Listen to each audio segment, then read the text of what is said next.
Losing weight and building strength, the simple secrets to a successful body transformation. Let's jump in. Going to do a quick intro. We're going to do 5 myths about body transformations. We're going to talk about some fundamentals, aka what actually works, and then we're going to jump into starting your own journey. Quick disclaimer, if you're going to make changes to your diet or your exercise, you should check with your doctor first. Alright, quick 101, what do we mean when we actually say body transformation? So primarily we're talking about 2 things. We're talking about losing weight, i.e. stripping off fat to become leaner, and we're talking about building or maintaining muscle mass. Some other benefits that come with this: to feel and actually be healthier, to build our own self-confidence, and to gain control over diet and exercise through improved knowledge and personal experience. And I think that last one is perhaps one of the most important. Okay, who am I? This is me. A couple of before and after pictures from a body transformation that I did in 2023.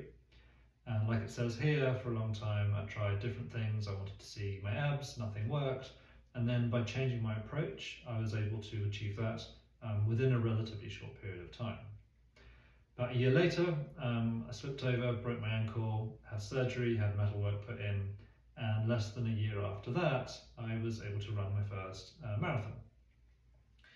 And these are 2 very different challenges, but they taught me one important lesson, which is with the right approach and consistency and discipline, change is always possible. And I truly believe that, and that is why I enjoy coaching people so much. 5 myths about body transformations. All right, myth number 1, you can spot reduce fat. For example, I can lose belly fat by doing abs exercises. The reality is you can't. You can't target fat loss from any particular area of your body. Fat loss happens systemically over time, and if you reduce your overall body fat percentage, then it will also reduce from the area that you're trying to target anyway. Myth number 2, cardio is the best or the only way to reduce fat. In fact, diet is the answer. And so much so diet is the answer that formal cardio is not required to lose weight. It will get you there faster, but you can absolutely lose weight and go through a body transformation without having to do any formal cardio at all. Myth number 3, to lose weight you can insert brand here, metabolism pills, powders, etc., etc. The reality is these things don't work. If they do work, they work to a very, very small degree, and some of them are actually quite dangerous as well. So unless this is something that's been prescribed by your doctor, a recommendation is don't go down that route. Myth number 4, if the scale doesn't move, you're not making progress.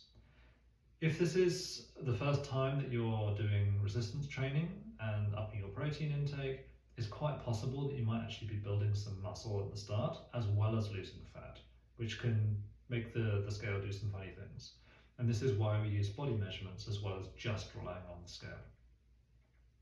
And number 5, you have to cut out specific foods to lose weight.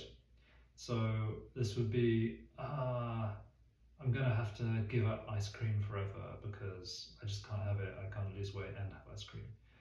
Not true. Remaining in caloric deficit is the key, and occasional indulgences are not going to prevent progress.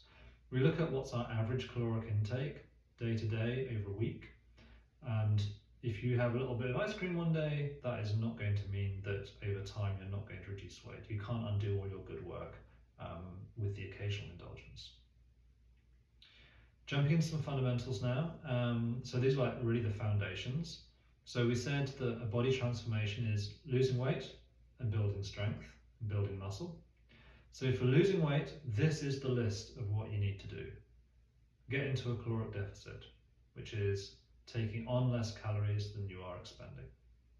That's it. There's only one item in this list for losing weight, and that's it. Nothing else. For the second part, the list is twice as long. So for building muscle, there are 2 things you need to do.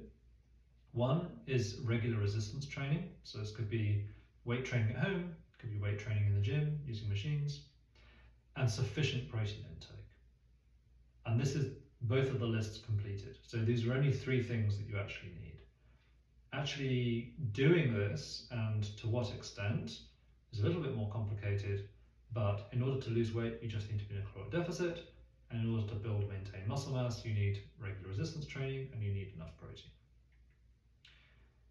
Okay, logging, measuring and adjusting. This is probably the most important slide, so if you're only going to take one thing away, this one is it.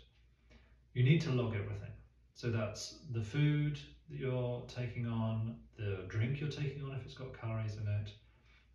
You need to be measuring your weight regularly, so you can see if that trend day to day, week to week is going up, going down or staying the same.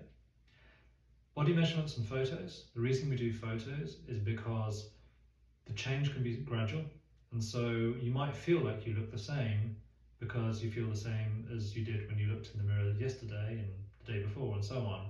But if you actually have a photograph of what you look like in month 1 and what you look like in month 2 and month 3 and month 4, those changes are going to be much more apparent, and it's really important that we identify the progress that we make. We also log our exercise, so the workouts that we're doing and the amount of steps we're getting per day. We track trends, so we don't worry about what happens day to day. If the scale goes up a bit, that's okay. If it goes down a bit, that's okay. We look at what's the trend over time. So after a week, we go, okay, what was the average daily weight for this week? And how did that compare from the week before and the week before that? And we make adjustments based on the observations that we see. So this is the most important thing. We are making adjustments based on our own data that we observe about our own progress and our own experience. We don't base it on someone else's experience. We don't use an online calculator. We record what we're doing, we observe the results, and then we make adjustments. Okay, food and drink. So a few things here. Protein, you need it for 2 reasons. One is to build and maintain muscle. So you need plenty of protein to keep the muscle you have and to build new muscle. And also protein keeps you fuller for longer. So if you had 300 calories worth of carbohydrates and 300 calories worth of protein on the carbohydrate option, you're likely to feel hungry much sooner than you would with the protein option. We set a caloric target, a daily target. We aim to be close to that. It's the average that counts day to day, and we try and drink plenty of water. We do our workouts, so resistance strength training to help us build and maintain muscle that we spoke about before. It's important to have a plan for your workouts to work through, and we log them for consistency. You don't have to go to the gym. If you have a set of dumbbells at home, you can work out almost every muscle group using dumbbells. And you don't have to do cardio. If you want to and you can fit it in, that's great, it will help, but it's not compulsory. We do recommend though that you get your steps in, ideally 10,000 a day. Okay, starting your journey, some things to consider. So setting goals. Setting goals will help you keep you motivated and on track, and it could be whatever goal works for you. So it could be a particular look or a weight, it could be being able to walk a block without getting out of breath, being able to fit into a particular piece of clothing. Just make sure it's something that works for you, and if you have a coach, work with them to set goals that are achievable as well.